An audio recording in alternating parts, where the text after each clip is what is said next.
नमस्कार दोस्तों। पुरुषों की लिंग की नसों में जो ब्लॉकेज बन जाती है वो कैसे खोला गया है मेरा एक पेशेंट का, आज मैं इस वीडियो में ये आप लोगों को बताने वाला हूं। तो मैं डॉक्टर सुप्रता और आप सभी का फिर से एक बार बहुत बहुत स्वागत है मेरा इस यूट्यूब चैनल होम्योकैट टिप्स पे। दोस्तों, ये जो पेशेंट है ये आज से 6 महीना पहले हमारे पास इरेक्टाइल डिस्फंक्शन की प्रॉब्लम को लेकर आए थे और इनको पिछले 5 साल से इरेक्टाइल डिस्फंक्शन की प्रॉब्लम है।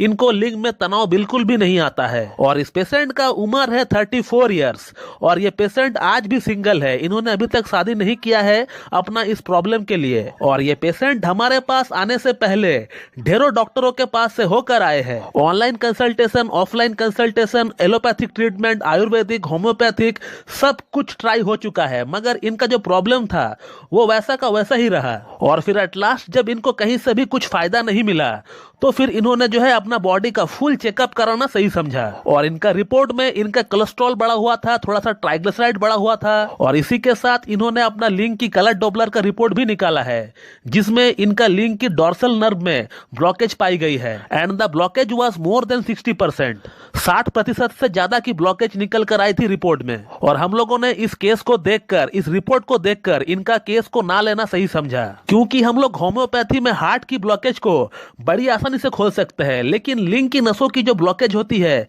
ये खुलती नहीं है। ज्यादा से ज्यादा अगर 40% तक ब्लॉकेज रहा रिपोर्ट में तो हम लोग उसे खोल सकते हैं और वो खुल भी जाती है। बट मैंने जहां तक देखा है, जहां तक समझा है, अगर रिपोर्ट में ब्लॉकेज 40% से ज्यादा रहा तो फिर वो होम्योपैथी से खोलना थोड़ा सा मुश्किल टास्क हो जाता है। अब इस पेशेंट की अगर ब्लॉकेज की बात करें तो इस पेशेंट की रिपोर्ट में जो डॉर्सल नर्व है और जो पेरोनियल नर्व है जो कि खून को लाने का काम करती है उसमें मोर देन 60% ब्लॉकेज पाई गई थी और इसीलिए मैंने इस केस को लेना सही नहीं समझा। लेकिन इस पेशेंट का कहना था कि सर आप इतना क्रॉनिक से क्रॉनिक केस को अगर ठीक कर पाते हैं तो फिर क्यों नहीं आप मेरा केस को हैंडल कर पाएंगे। इस पेशेंट का कहना था कि सर अगर हम आपका ट्रीटमेंट से ठीक होते हैं तो भी ठीक है और अगर ठीक नहीं भी हो पाए तो भी ठीक है, हम आपको एक्यूज नहीं करेंगे, हम आपको ब्लेम नहीं करेंगे, लेकिन प्लीज कुछ भी हो जाए आप मेरा एक बार केस को लीजिए। मैंने इतने पैसे बर्बाद किए, इतने समय बर्बाद किए और थोड़ा समय और थोड़ा पैसा क्यों ना बर्बाद हो जाए। एटलीस्ट मुझे एक तसल्ली तो रहेगी कि मैं एक अच्छा क्लासिकल होम्योपैथ से अपना इस प्रॉब्लम के रिगार्डिंग ट्रीटमेंट लिया है। और फिर उसके बाद हमने इनका एक प्रॉपर केस टेकिंग किया और केस टेकिंग में हमें कम से कम 1 घंटा लग गए थे।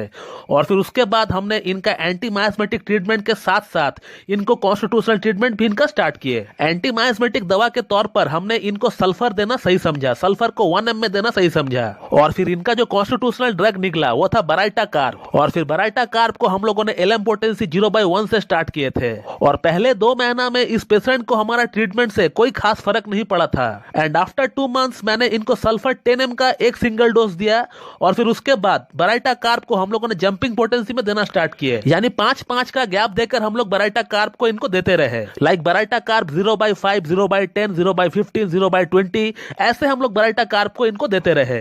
और आज तकरीबन इस पेशेंट का हमारे पास ट्रीटमेंट को चलते हुए 6 महीना हो चुके हैं और कल ही इन्होंने अपना प्रॉब्लम के रिगार्डिंग मुझसे क्या लिखा है आप पढ़ सकते हो, मैं ज्यादा कुछ नहीं कहूंगा। जिस इंसान को पिछले 5 साल से इरेक्शन था ही नहीं, इरेक्शन आ ही नहीं रहा था, उस इंसान को आज इरेक्शन आ रहा है और वो इरेक्शन सस्टेन भी कर रहा है। और आज इस केस को देखते हुए मैं खुद हैरान हो चुका हूं कि जिस केस को मैं लेना ही नहीं चाह रहा था, जिस केस को मैं एक्सेप्ट ही नहीं कर रहा था, और आज वही केस एक सक्सेसफुल केस बन गया मेरा लाइफ में। तो आपने इस वीडियो में यह देखा कि कैसे एक सटीक होम्योपैथिक ट्रीटमेंट की मदद से लिंग की नसों की जो ब्लॉकेज होती है वो भी ठीक किया जा सकता है। तो मैं इस वीडियो को यहीं पे एंड करना चाहूंगा। So thank you very much and have a good day.